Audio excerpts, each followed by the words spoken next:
Sir private పాఠశాల యాజమాన్యం తెలియజేయడమేముగా RTE 12(1)(c)లో భాగంగా మన పాఠశాలలో చేరిన విద్యార్థుల యొక్క వివరాలను అప్డేట్ చేయడానికి ఆప్షన్ ఇవ్వడం జరిగింది సార్. సో ముందుగా సిఎస్సి వెబ్సైట్లో లాగిన్ పైన క్లిక్ చేసిన తర్వాత ఈ యూజర్ ఐడి పాస్వర్డ్ అవుతుంది. మన స్కూల్ అటెండెన్స్ యాప్ ఏదైతే ఉందో ఆ user ID password sir.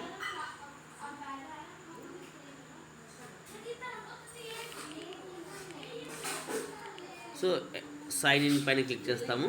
Click చేసిన తర్వాత ఇక్కడ సర్వీసెస్లోకి వెళ్తే సబ్మిట్ స్టూడెంట్స్ డీటెయిల్స్ ఆర్టీఈ అని ఉంటుంది. అందులోకి వెళ్తాం సార్. అందులోకి వెళ్ళిన తర్వాత ఇయర్ సెలెక్ట్ చేసుకుంటాము 2022-23. గో పైన క్లిక్ చేస్తాము.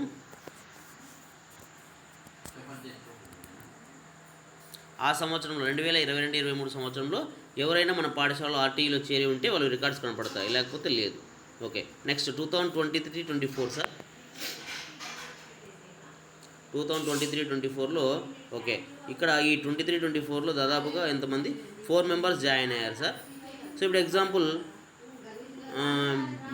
బల్లాల ధన్యశ్రీ రెడ్డి. సో దానిపైన టిక్ మార్క్, ఆ పిల్లవాడి పైన టిక్ మార్క్ పైన క్లిక్ చేసిన తర్వాత ఇక్కడ వచ్చేసరికి student continued in the year 2023-24.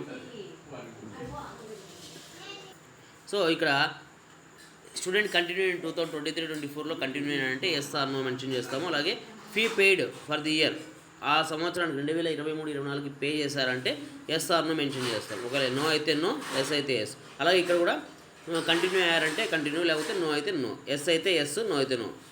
So ఇక్కడ నో అనుకోండి ఆటోమేటిక్గా ఇక్కడ ఇవి కనపడదు. సో ఎస్ అయితే ఇక్కడ మనకి ఫీ పే చేశారా లేదని అడుగుతుంది.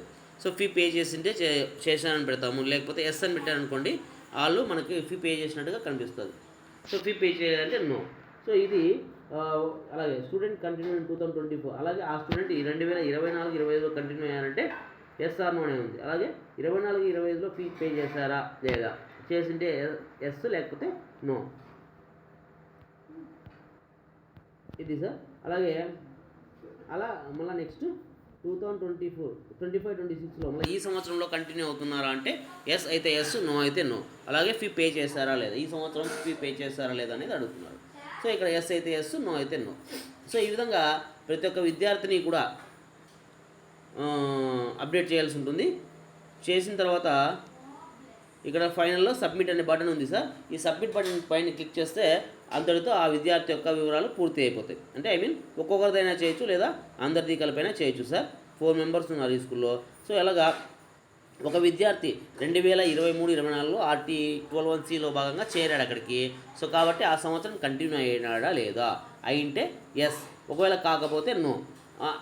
అయినాడు అనుకోండి కంటిన్యూ అయ్యారు, బట్ అక్కడ ఫీ పే చేశారా లేదా, సో అది ఎస్ అయితే ఎస్, నో అయితే నో. అలాగే 24-25 అండ్ 25-26లో కంటిన్యూ అయ్యారా లేదా, అలాగే ఫీ పే చేశారా లేదా అనేటువంటిది మనం ఇక్కడ అప్డేట్ చేయాల్సి ఉంటుంది. సో కాబట్టి దయచేసి ప్రతి ఒక్క ప్రైవేట్ పాఠశాల యాజమాన్యం వారు మీకు సంబంధించినటువంటి సిఎస్సి వెబ్సైట్లో ఇక్కడ సబ్మిట్ స్టూడెంట్స్ డీటెయిల్స్ ఆర్టీ అనేటువంటి ఆప్షన్ ద్వారా మీరు వెళ్ళిన తర్వాత ఇక్కడ 2023-24, 22-23, 23-24, 24-25 ఈ 3 ఇయర్స్ది కూడా ఒకసారి చెక్ చేసి అందులో విద్యార్థులు కనిపిస్తూ ఉంటే మీరు ఆ విద్యార్థుల యొక్క వివరాలను ఈ విధంగా అప్డేట్ చేయాలని తెలియజేస్తున్నాం. సో ఇక్కడ చూడండి సార్, 2024-25లో ఈ స్కూల్లో దాదాపుగా మనకి 14 మంది విద్యార్థులు ఉన్నారు. 14 మంది విద్యార్థులు ఉన్నారు sir. So D Tanushree, Dasari Mahalakshmi, Gaddam Tanvish, కమ్మ శ్రీనందన్. సో ఈ విధంగా మొత్తం ఓవరాల్గా 14 మంది విద్యార్థులు ఆ సంవత్సరం చేరిన వాళ్ళు. సో వీళ్ళు కూడా ఇప్పుడు 2024-25 తీసుకున్నాం కాబట్టి ఇక్కడ మనకి ఏం కనిపిస్తుంది సార్ అంటే 2024-25లో కంటిన్యూ అయ్యారా, అలాగే ఫీ పే చేశారా, ఇప్పుడు 25-26లో కూడా కంటిన్యూ అవుతున్నారా, వాళ్ళు ఏమైనా ఫీ పే చేశారా, ఈ వివరాలని అప్డేట్ చేయాలని మనకు గౌరవ కమిషనర్ గారి నుంచి ఆదేశాలు. కాబట్టి ఈ యొక్క ప్రాసెస్ని రేపు పూర్తి చేస్తారని కోరుకుంటున్నాం సార్. అన్నీ అయిపోయిన తర్వాత ఫైనల్గా సబ్మిట్ బటన్ పైన క్లిక్ చేస్తాం.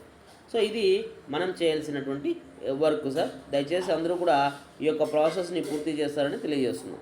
So 22-23, 23-24, 24-25. Okay sir, thank you.